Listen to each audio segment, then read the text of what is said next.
Hi guys, welcome back to our drone channel. I'm currently in Switzerland, about 2,000 meters above sea level, in one of the beautiful valleys of the stunning Cervela Reservoir. Easily one of the most beautiful places I've ever been before. So I take you with me because this is part 3 of our drone wipe series. So sit back, relax and enjoy these epic mountain and creek flights.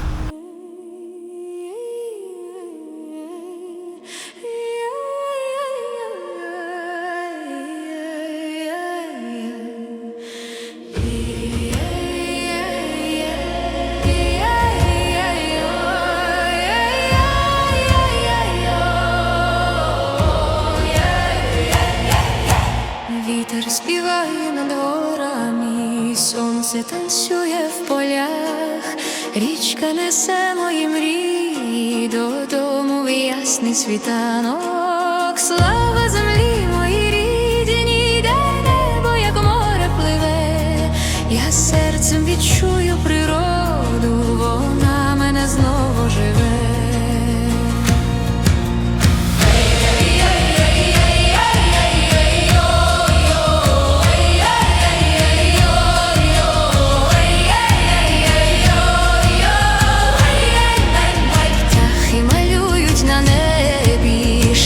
До весни і тепла, квіти сміються під дощем, співає земля, мов душа.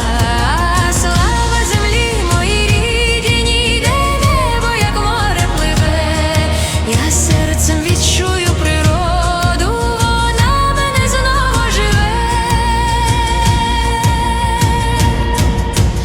Там, де річка цілує